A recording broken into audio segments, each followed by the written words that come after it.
ठीक है। नमस्कार, मैं हूं दीपेश साहू और आप सभी का बहुत बहुत स्वागत है आपके अपने चैनल युवा सरकार में। आज हमारे बीच एक ऐसी शख्सियत मौजूद है जिन्होंने अपनी राजनीति की पारी सभासद के चुनाव से शुरू की और फिर 2 बार झांसी के विधायक, सांसद, पूर्व केंद्रीय राज्य मंत्री। हम बात कर रहे हैं श्री प्रदीप जैन आदित्य जी की। प्रदीप जी, बहुत बहुत स्वागत है आपका। नमस्कार सर, सबसे पहले तो बातें बहुत हैं, हम आपसे करेंगे, लेकिन अभी जो झांसी में एक हॉट टॉपिक जो आपने शानदार काम किया है श्रमिकों के लिए, उस पर हम बात करेंगे कि झांसी के सकरार गांव के 17 श्रमिकों को आपने कैसे छुड़वाया कर्नाटक से। इसके बारे में आप विस्तार से हमारी दर्शकों को बताइए। हम सब लोग जानते हैं कि बुंदेलखंड जो कभी सौर पराक्रम और वैभव की माटी था, आज वो सूखा, अकाल और पलायन की निशानी बन गया। क्योंकि जो भी राज्य सरकारें आईं, उन्होंने लोगों के हाथों को काम नहीं दिया। और ख़ास तौर से जो हमारे दलित भाई थे, आदिवासी भाई थे, पिछड़े भाई थे, अल्पसंख्यक भाई थे, उन्हें मुख्य धारा से काट के रखा। और वो मजबूरी में एक ठेकेदार के चंगुल में फंसे, सकरार के रहने वाली थे, और उनको 10 अगस्त को यहाँ से वो ठेकेदार इंदौर के काम कराने के लिए कह के ले गया, फिर महाराष्ट्र ले गया। और महाराष्ट्र के बाद पिछले महीने की 20 तारीख को वो कर्नाटक में शुगर मिल के पास अस्पताल की कोई बिल्डिंग थी, वहां रखकर दिन रात काम कराने लगा। और काम की भी इतनी बर्बरता से कराता था कि सुबह 4-5 बजे उनको जगाता था और कहता था गन्ने काटो, और रात के 10 बजे तक काम कराता था। एक हमारे युवा साथी हैं अखंड प्रताप सिंह, हमने अखबार में पढ़ा सुबह, सकरार चूंकि हम जाते रहे, हमारे लोकसभा का क्षेत्र रहा, अखंड भाई ने कहा कि ऐसी समस्या आई है और कर्नाटक में वो मजदूर बंधक हैं। हमने कहा हम सबसे पहले कर्नाटक बात करने के पहले उन घरों में जाना चाहेंगे जिनके घरों पर ये संकट आया है। सकरार के रोहतियाना मोहल्ले में हम पहुंचे, सारे आदिवासी भाई एक स्कूल में बैठे थे।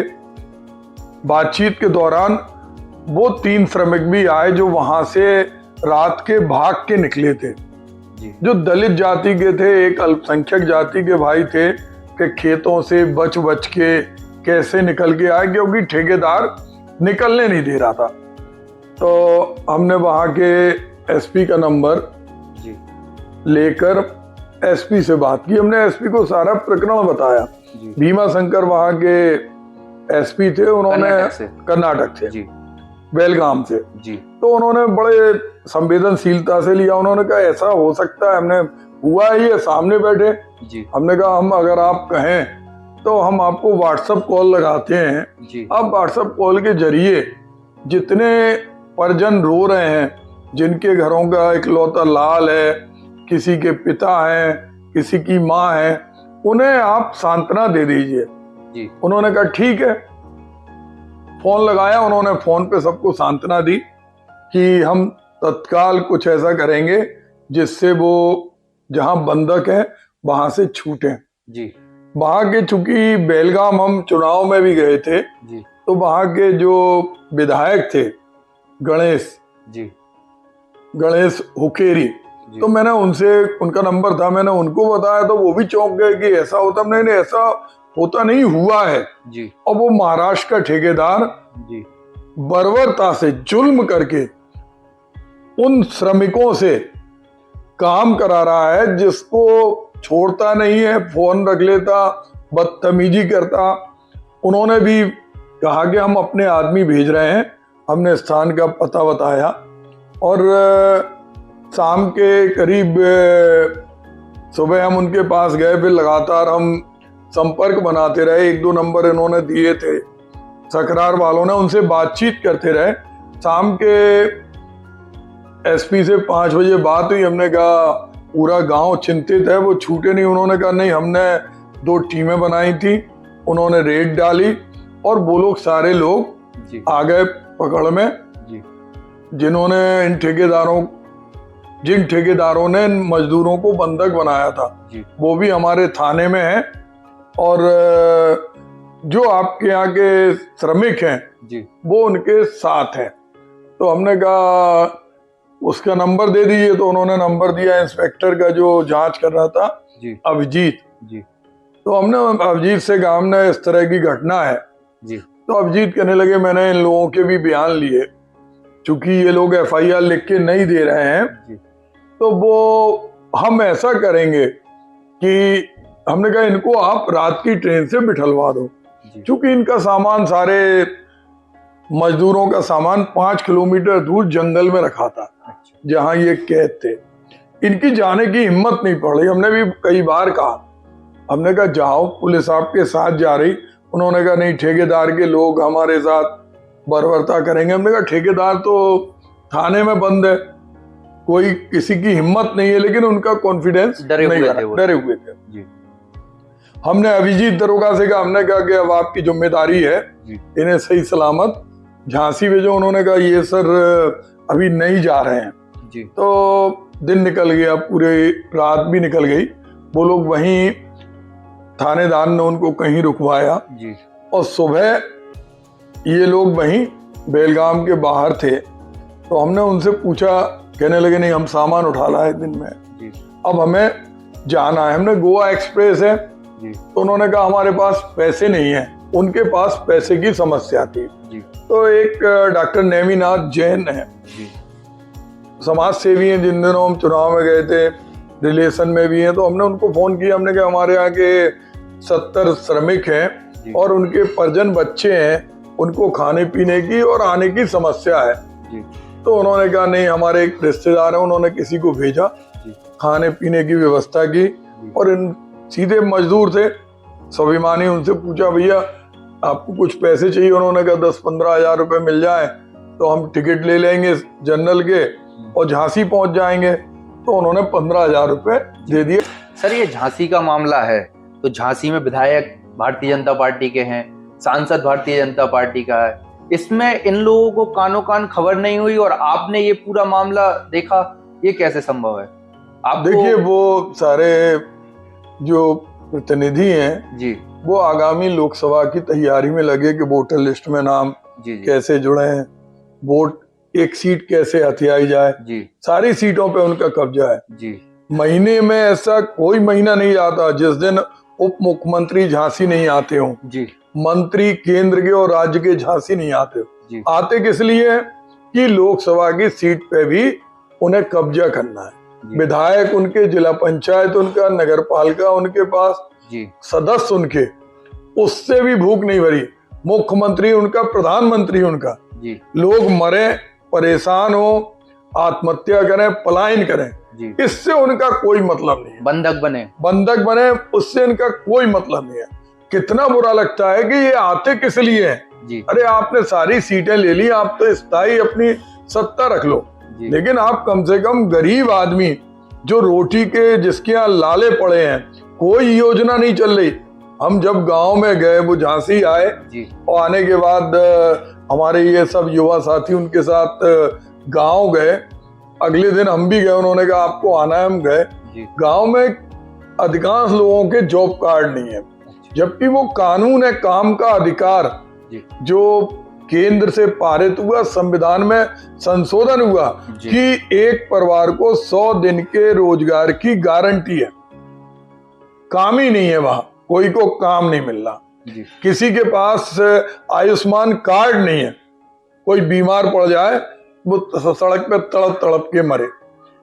कोई भी प्रधानमंत्री आवास नहीं है, गैस के सिलेंडर की पब्लिसिटी देखते हैं, वो सिलेंडर और गैस का चूल्हा नहीं है।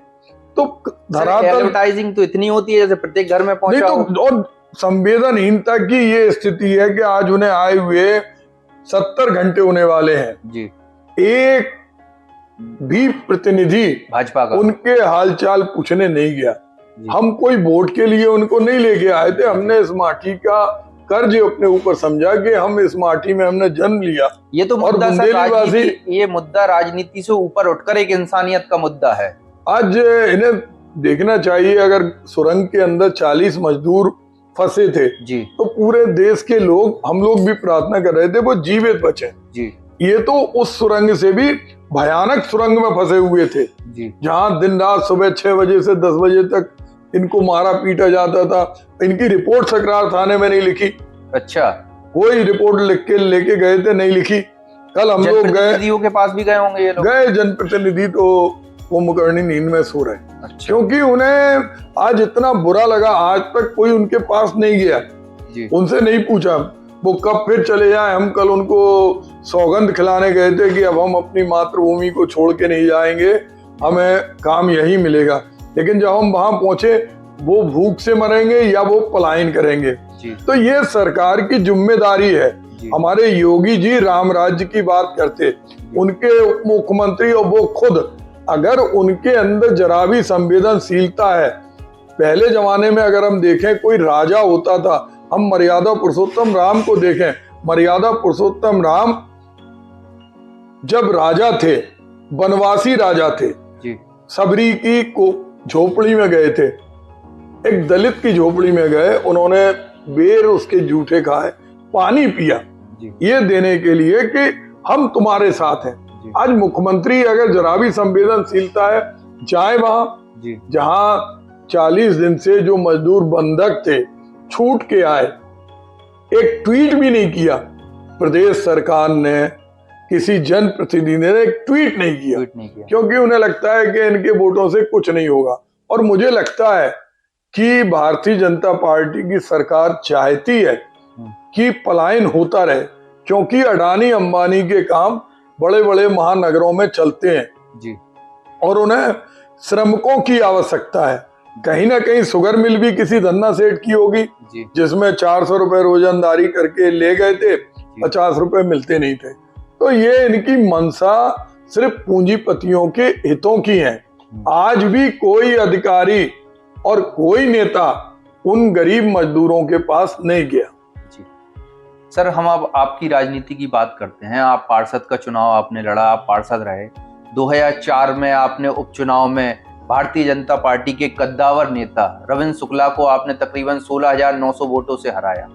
उसके बाद आपने रमेश कुमार शर्मा जी को, आपने एक बड़े उद्योगपति हैं भारत के और बैजनाथ ग्रुप के मालिक हैं। हम आपको कहना चाहते हैं जी, हमने बुंदेलखंड डिग्री कॉलेज से छात्र जीवन से राजनीति की थी जी और कांग्रेस के बार्ड की कमेटी में थे जी, और हमारे मन में कभी ये नहीं रहा, हमें जो पार्टी ने निर्देश किया जी, हमने वो चुनाव लड़े जी, और पार्टी ने जो बनाया, जो जिम्मेदारी दी, हम कभी उससे पीछे नहीं हटे। मूलतः बात ये है कि आज जी, हम जीते या हारे, जी, चाहे हम हो या हमारे साथी हो, चाहे हमारे नौजवान भाई हो, जी, कभी हमने अपने आप को ये नहीं समझा कि ये हमारा फर्ज नहीं है। बुंदेली माटी का फर्ज का कर्ज हमेशा हम लोगों ने अपने सीने पे चढ़ा हुआ पाया। जी, तो आज चुनाव हमारे लिए एक केवल अवस्था थी जी, कि हाईकमान ने आदेश किया आप लड़ो। चुनाव लड़े ना लड़े, जीते हारे, उससे कोई फर्क नहीं पड़ता। जी, अभी हम कोई किसी पद पे नहीं थे, जी, हमारी कांग्रेस पार्टी यहाँ उत्तर प्रदेश में सत्ता में नहीं थी, जी, जिला पंचायत, नगर निगम, विधानसभा, लोकसभा कहीं नहीं है। जी, और हम लोगों ने, लेकिन चूंकि माटी की ताकत मिलती है, बुंदेली माटी की ताकत मिली, जी, उस ताकत से हमने काम किया। नहीं, इसके लिए तो पूरी झांसी आपको बधाई दे रही है, धन्यवाद कर रही है जो काम आपने किया है। लेकिन सर, हम बात करें तो झांसी की जनता ने आपको बड़े बड़े चुनाव जिताए, आप मंत्री भी रहे, सांसद भी रहे, लेकिन फिर जब आप झांसी नगर निगम का चुनाव लड़े और वो चुनाव आप हार गए। देखिए, वो चुनाव हम लड़ना नहीं चाहते थे, लेकिन अपन जब पार्टी में रहते हैं जी, तो पार्टी के निर्देशों को मानने के लिए बाध्य रहते हैं जी, और कोई भी चुनाव बड़ा या छोटा नहीं होता, पार्टी का आदेश सर्वोपरि होता और उसमें भी हमें 38,000 वोट मिले थे। जी, जी, जनता, चूंकि लोगों को इन्होंने बांट दिया, हम 35,000 वोटों से हारे थे। जी, क्या है कि इन्होंने ध्रुवीकरण कर दिया और एक चक्रव्यूह, आप समझो, हमारी तो पार्टी के किसी भी नेता को हम लोगों ने कष्ट नहीं दिया। हमारे जो कार्यकर्ता थे वही स्टार प्रचारक थे। जी, वही चुनाव लड़ते थे।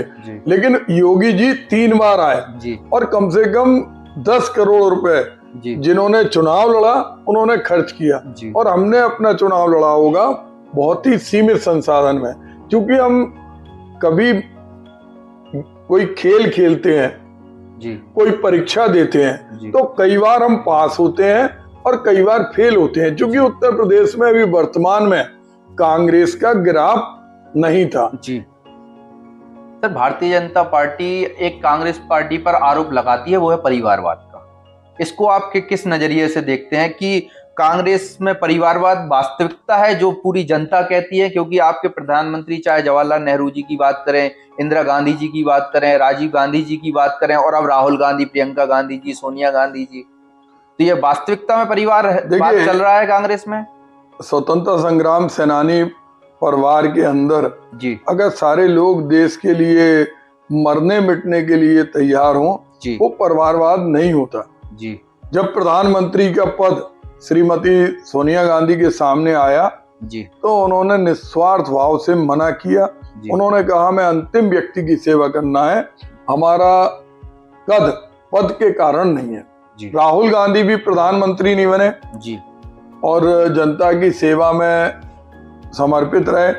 प्रियंका गांधी ने भी कोई पद नहीं लिया। और जब एक परिवार के अंदर लोग चाहते हैं कि ये भी देश की सेवा करें तो कोई कदम पीछे नहीं हटा सकता।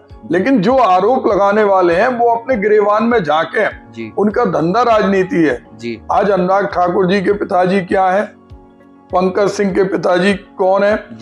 वो व्यक्ति जिसने कभी क्रिकेट का बैट और बॉल नहीं पकड़ी जैसा है, उसको आपने बीसीसीआई का सचिव बना दिया। तो परिवारवाद की तो इंतहा भारतीय जनता पार्टी में है। आज भी मध्य प्रदेश के चुनाव के अंदर देखें, किसी का बेटा चुनाव लड़ रहा था, किसी के पिता चुनाव लड़ रहे थे। वही स्थिति राजस्थान में है, वही स्थिति कर्नाटक में इन्होंने पहले की थी। तो इनका परिवारवाद, अगर परिवार के 5 लोग जनता की सेवा करने के लिए बिना किसी पद के, और राजीव गांधी का भी आपने देखा होगा कि जब संकट का समय था, उनकी मां श्रीमती इंदिरा गांधी काल कलवित हुई, उनको राजनीति में लेके आए थे। तो ऐसे में कांग्रेस ने कभी परिवारवाद की राजनीति नहीं की। आज तक जितने कांग्रेस के राष्ट्रीय अध्यक्ष बने उसमें अगर हम देखें तो सारे जाति धर्म संप्रदाय के लोग हैं। और आज भी लोकतांत्रिक ढंग से हमने सम्मानित श्री मल्लिकार्जुन खड़गे जी को सबने चुना है। लोग चाहते तो परिवारवाद होता तो राहुल जी बनते, प्रियंका जी बनती, सोनिया जी बनते, लेकिन परिवारवाद कांग्रेस में नहीं है।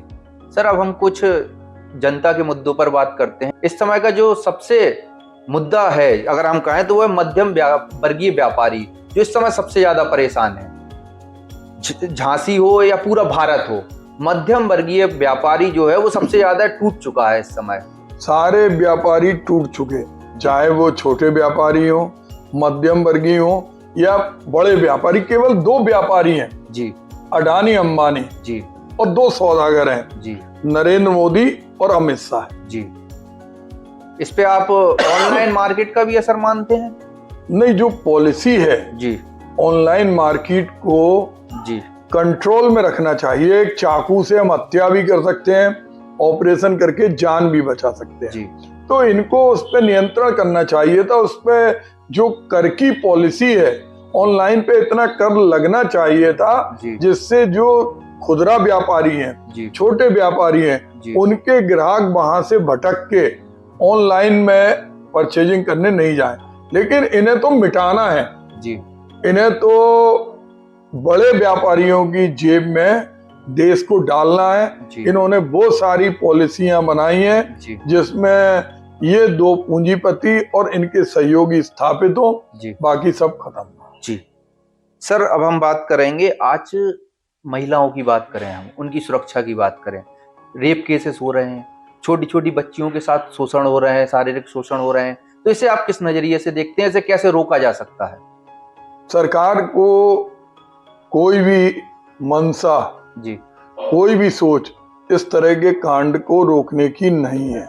अगर होती तो निर्भया कांड के बाद जी। निर्भया फंड बना था जी जिसमें महिला थानों को सुसज्जित करना, जी महिलाओं को सुरक्षित रखने के लिए ट्रेनिंग देना जी और अनेक तरह की इस ट्रेनिंग थी जो स्कूलों में जाके देना थी, लेकिन जी। वो पूरा का पूरा फंड जी आज खाली पड़ा है। जी कहीं कोई भी उस फंड का प्रयोग नहीं हो रहा जी और कभी भी चाहे प्रधानमंत्री हो चाहे मुख्यमंत्री हो, जी कोई भी महिलाओं के मामले में संवेदनशीलता से कोई वक्तव्य नहीं देते हैं। जी।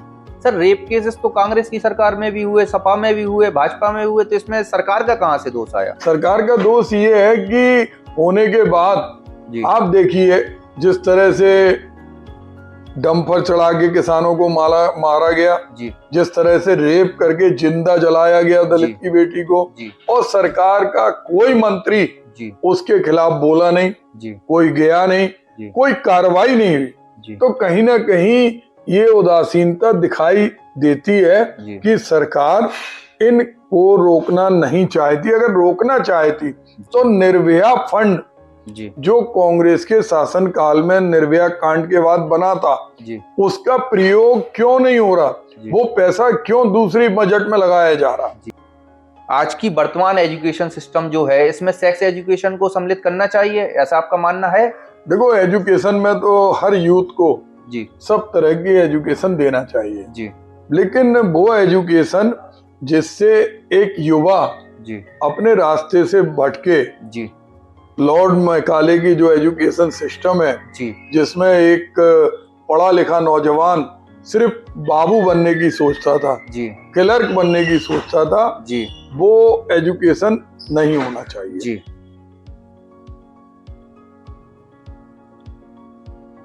सर, हमारा जो चैनल है वो हम मोस्टली युवाओं की आवाज को बुलंद करने का काम करते हैं। हम काम कर रहे हैं कि युवा आज के समाज में आगे आए, चाहे वो राजनीति हो चाहे व्यापार हो। सर, आज की जो युवा पीढ़ी है वो बहुत छोटी छोटी सी बातों में डिप्रेशन में चली जाती है, जैसे कि एग्जाम में नंबर कम आना, किसी पेपर में फेल हो जाना, या बहुत से जो युवा वर्ग है वो सुसाइड जैसा कदम भी उठा लेते हैं। तो इसके लिए आप युवाओं को क्या संदेश देना चाहेंगे? देखिए, युवाओं में जो सुसाइडल टेंडेंसी आ रही जी उसके पीछे दो प्रमुख कारण हैं। जी एक तो पहले जब बच्चा जन्म लेता था जी तो न्यूक्लियर फैमिली नहीं होती थी, जी एक संयुक्त परिवार होता था जी और उन परिवार में दादा दादी, ताऊ ताई, बड़े पापा, बड़ी मम्मी, जी बुआ, सारे लोग मिलके एक फूल की तरह बच्चे को संस्कारित करते थे। जी जी और बच्चे को लगता था कि वो एक ऐसी बगिया में रह रहा है जी जिसमें उसे पुष्पित पल्लवित होने का जी पूरा अवसर है। और अगर एक डांटता था तो दूसरा पुचकारता था, जी एक अगर खेलने के लिए मना करता था जी तो दूसरा पढ़ाने की बात करता था। जी तो वो आज सिस्टम बदल गया। दूसरा, सरकार की जो पॉलिसी है, जो मोबाइल का प्रयोग है, इंटरनेट है, उसमें लोगों की एम्बिशन बहुत ज्यादा बढ़ी है जी और बहुत ज्यादा आदमी सेल्फ सेंट्रलाइज हुआ है। जी और आज प्रधानमंत्री भी सेल्फी सिस्टम पे आ गए। जी सेल्फी से मतलब होता मैं, जी मेरा अहंकार, और लोग पीछे होना नहीं चाहते हो। ऐसे तत्काल उन्हें लगता है कि ये नहीं हुआ मैं आत्महत्या कर लूं। और दूसरा सबसे बड़ा इसका कारण है, हमारे देश के अंदर जी मानसिक बीमारियों को बुरी नजर से देखा जाता है। हमारे पेट की समस्या है तो दिमाग की भी समस्या हो सकती है, लेकिन लोगों के घर में अगर कोई मनोवैज्ञानिक रूप से बीमार है, जी डिप्रेशन का शिकार है, जी तो उसको घर वाले नहीं दिखाते। जी आज समाज को खुल के चाहिए, जी अगर शरीर की बीमारी होती है तो मन की भी बीमारी होती है। जी हमारे यहाँ साइकियाट्रिस्ट बहुत कम है और लोग साइकियाट्रिस्ट को दिखाना पसंद नहीं करते, वो उसका इलाज कहीं और तलाशते हैं। वो बहुत बड़ा आत्महत्या का कारण है, जो सुसाइडल टेंडेंसी है। जी अगर काउंसलिंग हो, साइकियाट्रिस्ट से अगर बात हो जी। तो वो टेंडेंसी खत्म हो सकती है। सर, अब हम लोकसभा चुनाव पर आते हैं। 2024 का लोकसभा चुनाव नजदीक है। इस पर कांग्रेस की क्या तैयारी है? अकेले चुनाव लड़ेंगे या जो आपने INDIA नामक गठबंधन, इंडिया नामक गठबंधन है, इसके तहत चुनाव लड़ा जाएगा? देखिए, देश को बचाना है, संविधान को बचाना है जी और हमारी सर्वोच्च प्राथमिकता है जी कि जो लोग देश को बेचने का काम कर रहे हैं, जी संविधान को बौना करने का काम कर रहे हैं, बाबा साहब भीमराव अंबेडकर की जी सोच को मिटाने का काम कर रहे हैं, उन्हें सत्ता से दूर कराना है। जी और उसके लिए जो समान सोच वाले लोग हैं जी वो इंडिया गठबंधन के साथ कई बार बैठे हैं जी और हम मिलके लड़ेंगे। जी। सर, मध्य प्रदेश और राजस्थान के चुनाव में तो ये फ्लॉप होता दिखा है। देखिए, जो गठबंधन है वो केंद्र सरकार के लिए है। जी अगर हम कहें कि स्थानीय निकाय के चुनाव, जी जी ग्राम पंचायत के चुनाव, विधानसभा के चुनाव, जी, इन सब छोटे चुनाव के लिए नहीं। उसके लिए कोई ना सैद्धांतिक रूप से सहमति थी। जी सैद्धांतिक रूप से सहमति है कि केंद्र के अंदर जी मोदी जी को वो हटाना सोच, मोदी को नहीं, उस सोच को हटाना है जो जी। देश के संविधान को जी। मिटा रही है। अच्छा सर, भारतीय जनता पार्टी का जो संगठन है वो बहुत मजबूत है। जमीन स्तर पर वो बूथ बूथ तक उनका एक एक कार्यकर्ता है। तो आपको लगता है कि उन्हें हटाना या आसान होगा, सरल होगा? हम लोग जानते हैं कि गैंग का जब हम मुकाबला करते हैं, जी गैंग है उनकी जी एक ऐसी गैंग है, तोड़ने वाली गैंग। जी तो गैंग बहुत खतरनाक होती है, जी लेकिन हमेशा गैंग अंत में परास्त होती है। जी परास्त होगी एक सोच है, जी गॉडसेवादी सोच है, जी और एक तरफ गांधीवादी सोच है। जी। तो अंततोगत्वा जीतना गांधीवादी सोच। अच्छा सर, झांसी ललितपुर सीट से आप दोबारा चुनाव लड़ेंगे? मैं पार्टी का कार्यकर्ता हूं और जैसा हमारी पार्टी आदेशित करेगी जी हमको करना पड़ेगा, लेकिन हम चुनाव लड़ने के नजरिए से कोई कार्य नहीं कर रहे, क्योंकि सक्रियता आपकी काफी कुछ दिनों में सक्रियता बढ़ हमारी गई है। हमेशा से रही। जी सक्रिय निष्क्रिय होके हम कभी नहीं रहे, क्योंकि जी। हमें लगता है जी हम जिस माटी पे रह रहे जी हम वो माटी हमारी माँ है जी और इसकी सेवा करना हमारा जी धर्म है। मध्य प्रदेश और राजस्थान के चुनाव में आप स्टार प्रचारक की भूमिका आपने निभाई है। हाँ बिल्कुल, हमें जहाँ भेजा जाता वहाँ हम जाते। छत्तीसगढ़ भी गए थे। जी हम लोगों का लक्ष्य एक रहता है कि पार्टी अगर कोई जिम्मेदारी दे रही जी तो उसे पूरे प्राण से जी निर्वाह करें। सर, अब हमारा एक रैपिड फायर राउंड है जिसमें हम आपसे तुरंत प्रश्न पूछेंगे, आपको तुरंत उसके उत्तर देना होगा। तो जीवन में कोई एक ऐसी चीज या कोई ऐसा व्यक्ति जिससे आपको डर लगता हो? अभी तक तो हमें कोई ऐसा चीज नहीं मिली जिससे डर लगा हो। जी। जीवन में कभी कुछ ऐसा किया है जिसका अफसोस आपको अभी तक हो? जीवन में हमने ऐसा बहुत सारे काम किए जी जिसका हमें अफसोस है जी। और उनको हम चाहते हैं कि आगे वो कभी ना हो। एक आध बताना चाहेंगे? हमने सबसे बड़ा अफसोस तो ये हमें है कि हम चाहे के भी बुंदेलखंड राज्य नहीं बनवा पाए। हमने लोकसभा में आवाज उठाई, विधानसभा में उठाई, जी लेकिन हमारा सपना था। जी विधानसभा में हमने संकल्प पारित किया था जी और उसका अफसोस है हमने, चूंकि बुंदेलखंड के जितने सांसद थे जी वो समाजवादी पार्टी के थे जी और हम सत्ता में थे, मंत्री थे। जी तो और दोनों ही सरकारें, चाहे अखिलेश यादव की उत्तर प्रदेश में और मध्य प्रदेश की शिवराज सिंह चौहान की सरकार हो, जी दोनों ही उसके विपक्ष में थी। और उस समय तेलंगाना वाला विवाद चल रहा था, तो कोई चीज जबरदस्ती कांग्रेस थोपना नहीं चाह रही थी, लेकिन ऐसे में बुंदेलखंड राज्य नहीं बना, जी। जिसका अफसोस हमें हमेशा रहेगा। आपके जीवन की अभी तक की सबसे बड़ी उपलब्धि जो आप मानते हो? हमारे जीवन की सबसे बड़ी उपलब्धि ये है कि हम हमेशा अपनी माटी के बारे में सोचते थे, सोचते हैं और सोचते रहेंगे। जी। राजनीति के अलावा किस चीज का शौक है या पसंद करते हैं आप? राजनीति के अलावा हमारा प्रयास लोगों को जोड़ने का होता है जी और जो तोड़ने वाली सोच है जी उस सोच को हम चाहते हैं लोग अपने अंदर से हटाएं। जी। आज आप पॉलिटिशियन है, ये बाय चॉइस है या बाय चांस है? दोनों ही स्थिति है, बाई चांस भी कह सकते हैं और बाई चॉइस भी कह सकते हैं, क्योंकि जब घर के अंदर हम एक सामान्य परिवार में हमने जन्म लिया जी तो मेरी माँ चाहती थी कि उनका बेटा जी आसपास के लोग जाने, जी तो समाज सेवा, उसके बाद जी हम आगे बढ़ते रहे। मेरी धर्म पत्नी ने मेरा बहुत साथ दिया जी और जब वो राजनीति में आए जी तो उन्होंने बहुत सारे त्याग किए। जी मेरे परिवार के, मेरे बेटे, भतीजे, जी बुआ, जी दीदी, सबने मिलके चाहा कि ये एक अच्छी चीज है समाज सेवा करने की, तो सभी ने साथ दिया। सांसद के टिकट की दावेदारी आप भारतीय जनता पार्टी से कर रहे हैं इस बार? नहीं, भारतीय जनता पार्टी से क्या उस सोच के खिलाफ तो हम शुरू से ही रहे। जी कांग्रेस के कार्यकर्ता हैं, जी कांग्रेस में ही काम करेंगे और जैसा वो निर्णय करेगी जी। हम वैसा करेंगे। बीच में अभी हवा चली थी कि प्रदीप जैन आदित्य जी भाजपा में शामिल हो रहे नहीं, हैं। हवा तो वो चलाते रहते, कई बार बात हुई है, कई बार वो लोग जी प्रस्ताव देते रहते, लेकिन मुझे लगता है जी क्योंकि राजनीति मेरा पेशा नहीं है, जी राजनीति मेरी सेवा है, जी इबादत है, पूजा है। जी। राजनीति अब सिर्फ पैसों वालों की रह गई है।